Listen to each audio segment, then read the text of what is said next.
Look at me. Okay, here's the deal. This expedition lands on an island. The bulk of the people go to a building to sleep, but two guys decide, nah, we're gonna camp out and play some cards. What's that? Sounds like a kid dragging a stick across a picket fence. We ain't got no picket fence out here.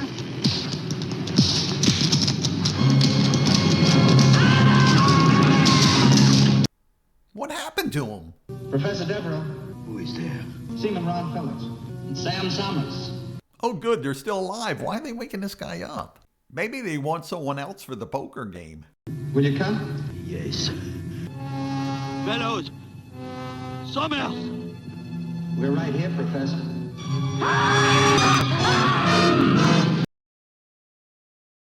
It's the first Roger Corman film that I'm talking about today that I enjoyed as a kid, and that is Attack of the Crab Monsters. Like many monster movies of the time, radiation is the culprit causing mutant monsters, in this case crabs. A fascinating twist in this film, however, is if the crabs ate anyone, they absorbed their knowledge, making them a formidable foe. With the people trapped on the island, the crabs used dynamite to start blowing up the island to make it easier to run down the people to catch them. Trapped on the island, the people were lucky they didn't have Gilligan. They did have the professor, though. Unfortunately, there weren't a lot of coconut trees to help them fix the radio. Our next film involves radiation again, and the name of that film is The Day the World Ended. A group of survivors come together after a nuclear apocalypse. I enjoy this type of film where a group of people that don't know each other are thrown together in time of crisis and must find a way to get along together. Another one, huh? That makes 7 of us. Now none of us will make it. You should have let me stop him. Of course, it doesn't take long until there's serious conflict. What do we need him for? I'll just put him out of his misery. No, you don't. Give me that gun. As a kid, I didn't get this one part. This one guy has a girlfriend that adores him, but he wants the other girl that doesn't like him at all. So he ditches his girlfriend. Happy landing, sweetheart. The people are trapped in an area surrounded by a radioactive mist that mutates humans to varying degrees. One of the more severely mutated creatures takes a liking to the girl and carries her off. What, if anything, can be done to stop it? Does our next film involve radiation? Well, I'll let you decide. It is Teenage Caveman. A primitive tribe lives on one side of the river where food is scarce. One teenager convinces others to cross the river where it's forbidden to go.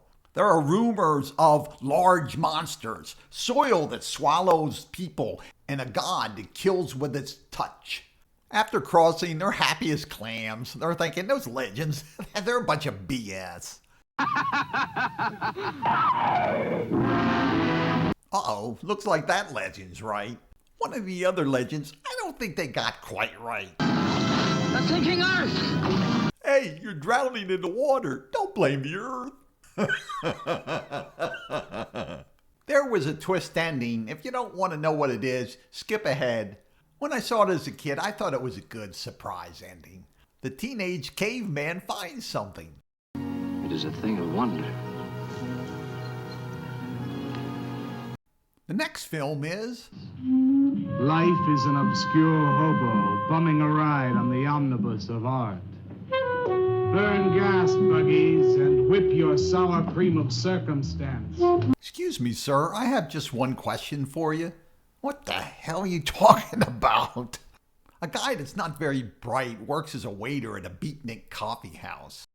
He's looked down upon. The waiter figures that beatniks love art, so he'll become a sculptor and impress the beatniks, and especially one girl he has his eye on. Walter, the waiter, accidentally kills his neighbor's cat that was stuck in the wall. He covers it with clay and makes a statue out of it. Man, you are in. Oh, Walter, it was wonderful. The patrons of the coffee house go crazy over it, and he becomes a big hero. Hey, Pops, what's happening? Making a big scene for Walter. Who'd he shoot? He made a cat. There's just one problem. Does this mean I'm an artist?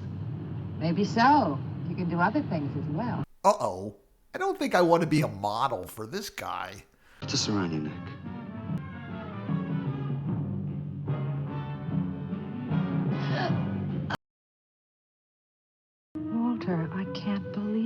I'm honored to know this man. Excuse me, sir, I have just one question for you.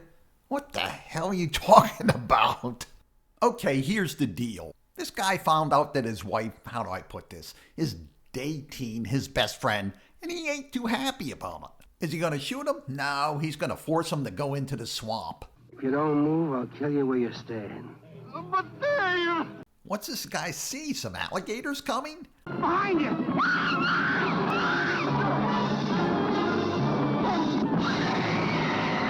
Those aren't alligators. It's Attack of the Giant Leeches. The giant leeches have taken over underwater alligator dens. They capture people and bring them down to the dens to feed on periodically.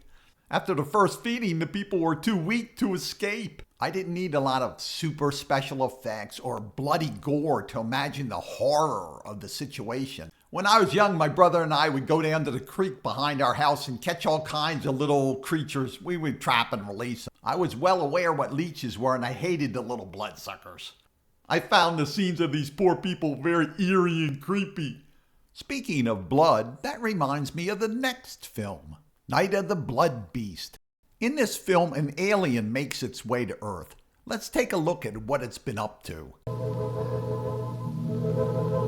What are they? The amorphic cell structures have expanded to... They're using his body for a breeding ground. You're not going to harm them, are you? Excuse me, sir, I have just one question for you. What the hell are you talking about? Later, the alien tries to give him a line of BS. Will they buy it? I know you want to destroy me, but listen. Please listen. I only want to help you. What harm is there in hearing them out? You need me, and I have come. Through me, we will unite our intellects within one body. Within the hour, the first of our new generation will be born. Don't kill me. In destroying me, you are destroying your only hope for mankind. Speaking of aliens and blood, reminds me of our next film. Okay, here's the deal. A door-to-door salesman is trying to sell vacuum cleaners. Wait a second. Isn't that Walter Paisley? You know, the waiter in the Beatnik coffee shop. The guy he's talking to is an alien from a planet where the population is dying from a blood disease. The alien kills people and then collects their blood to use for experimental purposes. In the film titled Not of This Earth, when I was a kid, this one part fascinated me. The alien had a closet behind which he had a secret portal that he could communicate through. Time narrows. There is death upon Davana. Davana must endure. Speak of the Earth creatures. They are second stage, subhuman, weak and full of fright. Objects, including living beings, could be transmitted also. This night I am transmitting the blood of Phase 2. The study of Phase 1 is in progress. Hey, what about that guy at the beginning? Was that guy Walter? I have to have another look. Take only 5 minutes. Come right in, young man. I shall be glad to see your machine in operation. Crazy. That clinches it. That's beatnik talk for sure. I dig your lingo, Daddy-O. Talking about aliens reminded me of the next film, which is It Conquered the World. A scientist communicates and agrees to cooperate with an alien from Venus, thinking somehow it's going to help the people of Earth. It's true, I am your only friend. Nobody else even knows you exist. But they will. It'll be the greatest day in the history of mankind.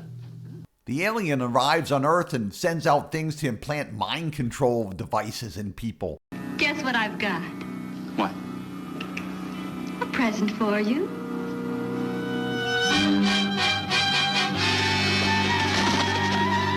Good night, darling. An army squad finds itself outside the cave where the Venusian is hiding. I got no way to requisition any chow out here. Man, I'm hungry. Wait a second. The leader of that squad looks familiar. I'll have to think about it a while. I'll come up with it eventually. They don't call me the genius for nothing. No, don't try to bayonet it. You've got a rifle. Shoot it. Don't go near that damn thing. Fire and fall back! Many made fun of the alien, but I think it's kind of evil, creepy looking. You know, the title of this film was deceptive. It didn't conquer the world. It didn't even conquer a small town. Talking of deceptive advertising reminds me of the next film, The Wasp Woman. When I saw this poster advertising it, I was like, wow, when it comes, I'm going to have to go see that. A giant wasp woman flies out of the sky and comes down and stings people and carries them off. Well, this movie's going to be great. A woman with a cosmetics company is worried about her looks from aging. I don't know, she looks pretty hot to me, but she injects herself with an experimental drug. Afterwards, she shows up at the office and her secretary is astounded by her look. What is it, Maureen? It is you, Miss Dunn. Of course it's me. At the boardroom, there's just something about her new look that captivates the men. That'll be all for now, gentlemen. It's amazing. Oh, it's wonderful. You look marvelous. I said that will be all for now, gentlemen. Unfortunately, the drug had side effects. Did you notice the difference from the poster? Her head's the insect. Her body's human. She doesn't even have any wings. I got ripped off. I want my quarter back. I was examining her rear end very closely. For a stinger. She didn't have one in the film. She had one in the poster. She's biting people. She's not Spider Woman. She's Wasp Woman. Roger Corman became known for making films in a very short time for very little money, but making a good profit. In the late 50s, satellites were hot in all the media because Russia had launched the first satellite into space. Roger Corman went to an executive at Allied Artists and said, give me $80,000 and I'll have a picture about satellites ready for you in 90 days.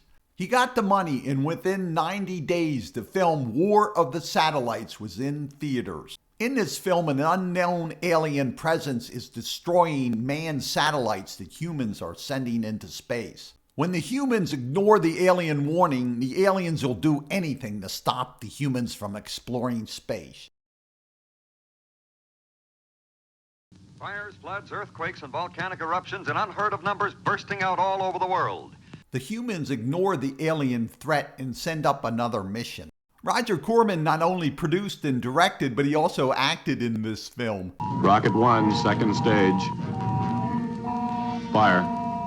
The alien doppelganger comes aboard to make sure their mission is a failure. Astronautical engineer John Compo was found dead. Apparently the result of blast-off acceleration. But the sneaky alien ain't fooling our hero. He's on to him. What happened to Johnny?